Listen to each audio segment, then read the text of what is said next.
नमस्कार दोस्तों, देश की पुकार यूट्यूब चैनल में आपका हार्दिक स्वागत है। दोस्तों, इस वीडियो को प्लीज़ अंत तक ज़रूर देखें और इस यूट्यूब चैनल को लाइक सब्सक्राइब करना और बेल आइकॉन दबाना प्लीज़ नहीं भूलें। दोस्तों, आपको याद ही होगा कि अजमेर के गेगल थाना क्षेत्र में एक आईएएस और एक आईपीएस अधिकारी ने रात को 2:30-3 बजे जाकर थाने के पुलिस कर्मियों के साथ होटल संचालक के कर्मचारियों से, मैनेजर से मारपीट करी थी। और इस मारपीट के बाद मामला पहले तो रफा दफा करने का प्रयास किया गया, लेकिन बात होटल मालिक जो हैं वो प्रभावशाली व्यक्ति हैं।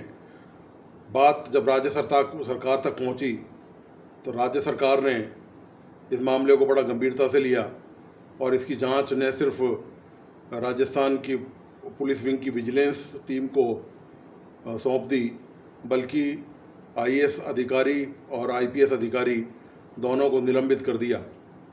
इसके बाद एक जो सबसे महत्वपूर्ण घटनाक्रम हुआ वो देखने सुनने लायक है। आईपीएस एसोसिएशन जो है राजस्थान की, उसने एक बयान जारी किया है। उसने बयान में आईपीएस अधिकारियों से अपील की है कि वे सुरक्षा के अपने जो प्रोफेशनल दायित्व हैं उनके उच्च मापदंड बनाए रखें। वे व्यक्तिगत झगड़ों में नहीं पड़ें, वे आदर्श कायम करें, अपनी ड्यूटी को ईमानदारी से अंजाम दें, उसको उच्चतर आदर्श स्तर पर लेके जाएं। ऐसा ही कोई भी काम नहीं कर रहे जिससे खाकी वर्दी पर, मतलब कहने का तात्पर्य ये है कि इस लेवल पर, इस उच्च अधिकारी के स्तर पर खाकी वर्दी पर किसी प्रकार का कोई छींटा पड़े या कोई दाग पड़े। तो ये आईपीएस एसोसिएशन ने, आप ये कहिए कि बड़ा अच्छा काम किया है। बेबाक तरीके से निष्पक्ष उन्होंने ये मांग नहीं करी जो साधारणतः एसोसिएशन करती आई हैं कि ये हमारा अधिकारी दोषी नहीं है, इसके खिलाफ गलत कार्रवाई कर ली है, वो तो होटल संचालक ही दोषी है। कोई बचाव का प्रयास नहीं किया गया, कोई प्रकरण पर पर्दा डालने का प्रयास नहीं किया गया। उल्टे इस तरह की हरकतें नहीं हों, इन पर लगाम लगे, इसलिए ये नसीहत भरा एक बयान जारी किया गया है आईपीएस एसोसिएशन द्वारा। और मैं तो ये कहता हूँ ये बहुत ही सराहनीय काम है कि आपने एसोसिएशन इसलिए नहीं बनाई है कि आप गुंडागर्दी पर उतारू हो जाए और उनका समर्थन करें, आप हिंसा फैलाएं, आप करप्शन फैलाएं। तो एसोसिएशन का काम ये नहीं है कि जो लोग उनके कर्मचारी अधिकारी जो है करप्शन में शामिल हैं या हिंसा की वारदातों में शामिल हैं या जो कानून को हाथ में ले रहे हैं या जो कानून से खिलवाड़ कर रहे हैं, उनका समर्थन करे और उनके लिए एसोसिएशन से मांग करे कि हमारा बचाव करो। ये बड़ी अच्छी पहल है। तो इससे कम से कम ये उम्मीद की जानी चाहिए, अधिकारी वर्ग में तो कम से कम ये उम्मीद की जानी चाहिए कि जब भी कभी कोई ऐसी बात होगी, चाहे भ्रष्टाचार की बात हो, चाहे वो हिंसा की बात हो, कानून को हाथ में लेने की बात हो, वो कम से कम एसोसिएशन उनका समर्थन न करके उनकी भर्त्सना करेंगी, उनकी आलोचना करेंगी। जैसे कि राजस्थान में आईपीएस एसोसिएशन ने जो निलंबित आईपीएस है इस प्रकरण में, होटल मारपीट वाले मामले में, उनके मामले में किया है। दोस्तों, सवाल इस बात का भी है कि क्या कर्मचारी एसोसिएशन भी इससे कुछ सबक सीखेंगी?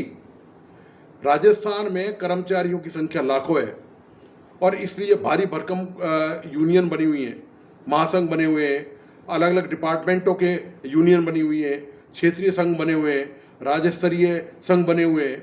सवाल इस बात का है कि क्या कर्मचारी जब ऐसे मामलों में लिप्त होता है, चाहे वो भ्रष्टाचार का मामला हो, चाहे अपने प्रभाव का मामला हो, चाहे वो हिंसा का मामला हो, चाहे पद के दुरुपयोग का मामला हो, जब इस तरह की खबरें अखबारों में छपती हैं और मामला जांच की कार्रवाई तक जाता है, तो क्या एसोसिएशन ऐसी कोई पहल करती है? कभी आपने कभी देखा सुना नहीं होगा कि कर्मचारी एसोसिएशन इस मामले में कुछ नहीं करती हैं।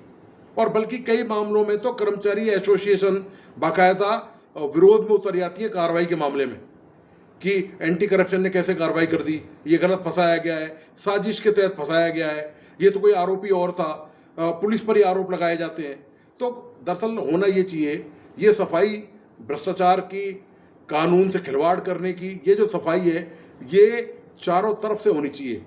ये राजस्थान की जितने भी महासंघ हैं, कर्मचारी महासंघ या जो दूसरी यूनियन है, ये उनकी भी जिम्मेदारी है कि वे आम जन का विश्वास जीतें। आप आए दिन देखते हैं कर्मचारी, ग्राम सेवक पकड़ा गया, पटवारी पकड़ा गया, नर्सिंग कंपाउंडर पकड़ा गया, तहसीलदार पकड़ा गया, नायब तहसीलदार पकड़ा गया और भी बहुत सारे डिपार्टमेंटों के जो लोग हैं वो बाबू पकड़ा गया कहीं पर, अलग अलग विभागों में बाबुओं की तो बड़ी भारी तादाद है पकड़े जाने की, रिश्वत लेते पुलिसकर्मी पकड़ा गया।